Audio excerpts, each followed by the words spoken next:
Naš gost v studiu oddaje RTS 24 je gospod Gorazd Bende, direktor Zavoda Poslovno-proizvodna cona Tezno in podpredsednik upravnega odbora Štajerske gospodarske zbornice. Lepo pozdravljeni. Pozdravljeni. Magna torej prihaja k nam na Štajersko, v bližino Maribora, in če pogledava, gospod Bende, malce v zgodovino, ko so se začeli dogovori z Magno, ko so odgovorni seveda iskali, kje naj bi Magnina lakirnica bila, povejte, so prišli tudi k vam v poslovno cono Tezno?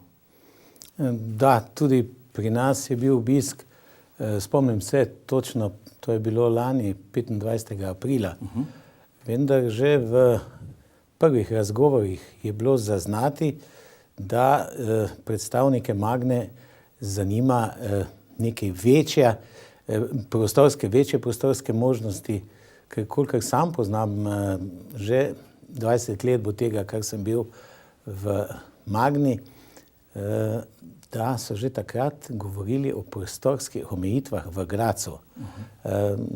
Dan današnji se pa srečujejo z povečanim številom naročil za prihodnja leta, ker avtomobilska industrija je seveda razmišlja ne sproti od danes na jutri, ampak strategijo razvoja imajo kar vsej za srednji rok postavljeno že kar dosti nadrobno. Ne glede na tektonske premike v avtomobilski industriji, katerim smo ravno zadnje čase priča, mislim na dizel, bencinska goriva in pa stališča tudi naše vlade, ki ga postavlja.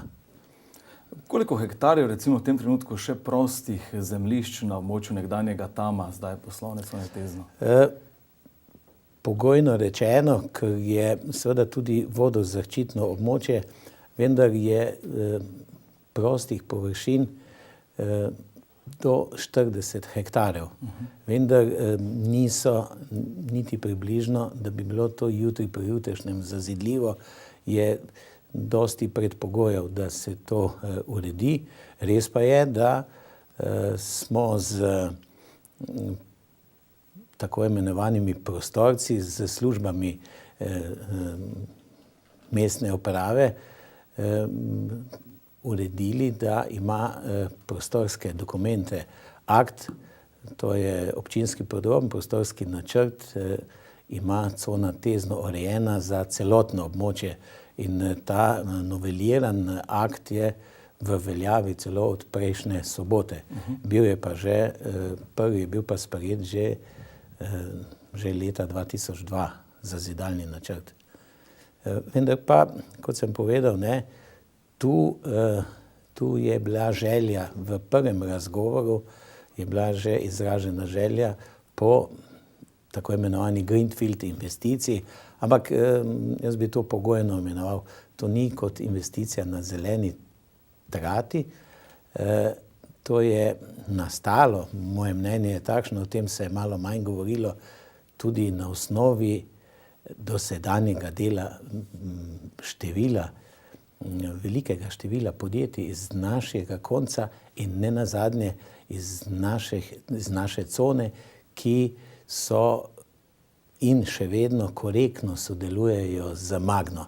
To se pravi, od področja konstrukcije tudi na področju raziskav in pa, bi rekel, proizvodnje delov oziroma tudi posameznih operacij pri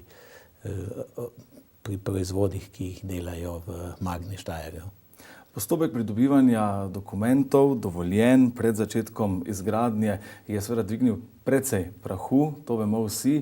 Kako vi gledate na ta celoten postopek, spremljali ste ga od začetka pa zdaj do podpisa pogodb, kakšen se vam je zdel? Ne vem, če sem čisto ta pravi, ker seveda jaz kot, da rečem, tamovec, kot pristaš industrializacije, kot nekdo, ki je kot veren tamovec doživel, bi rekel, veličino tovarne avtomobilov in pa tudi podjetij v Mariboru, se pravi od sosedov v metalni, od elektrikovine, TVT-ja, da ne bom koga pozabil, hidromontažo, Primata, bi rekel, da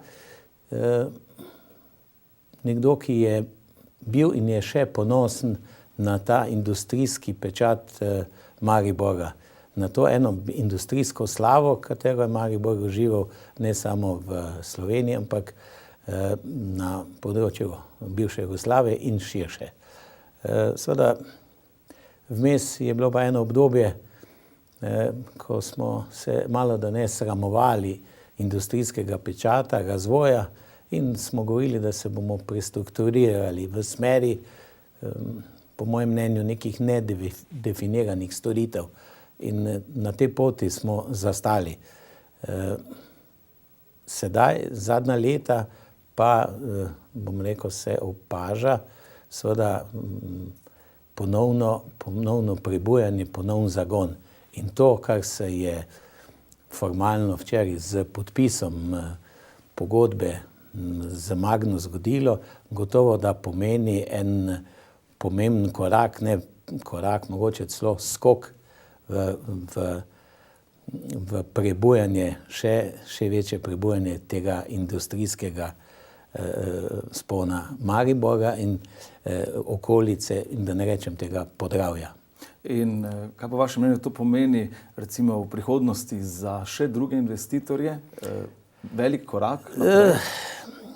Magna uživa kot proizvajalec v avtomobilski branži velik ugled.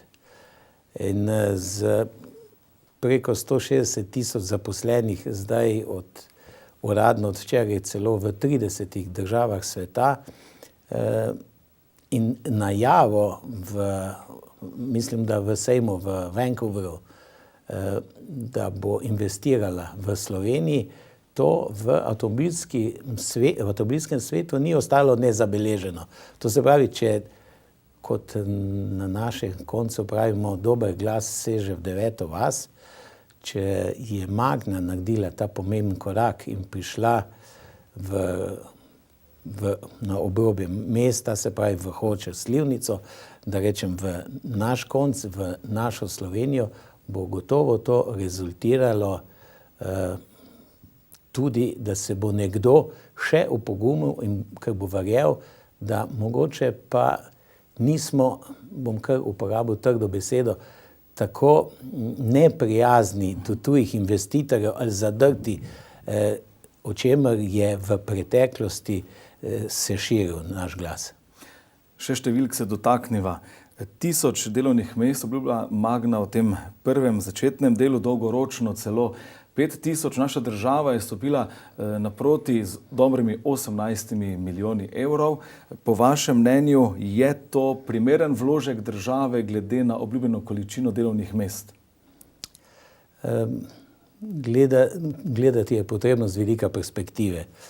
Prvič, da velikega igralca, ki bo pomembno vplival ne samo v konkretne investicije, ampak tudi ko sva prej omenila, še na pozitivne zglede, je gotovo, da takšne so razmere v svetu. Za takega igralca je potrebno mu prikazati oziroma ponuditi, da rečem, roko. Zdaj, če je 18,6 milijona evrov dovolj velika ali ne, ampak se ne bom spuščal.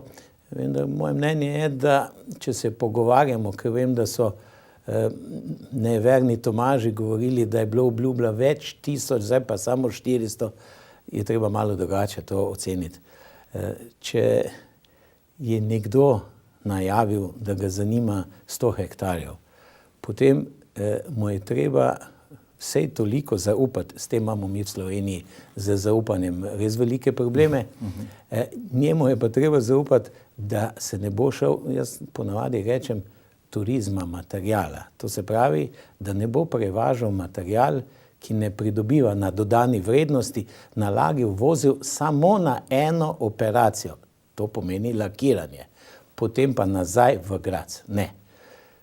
Če bomo na tej prvi stopnici se izkazali verodostojni, ta pravi, tako kot smo že v številnih podjetjih sodelovali korektno z Magno, bo gotovo temu sledilo še kaj več, da ne bom rekel da ne bi povedal, od sodelovanja kot razvojni dobavitelj, kjer bojo prišli v poštev tudi razvojniki, šole, da ne rečem univerza z svojimi kadri, namenoma nisem omenil samo strojne fakultete.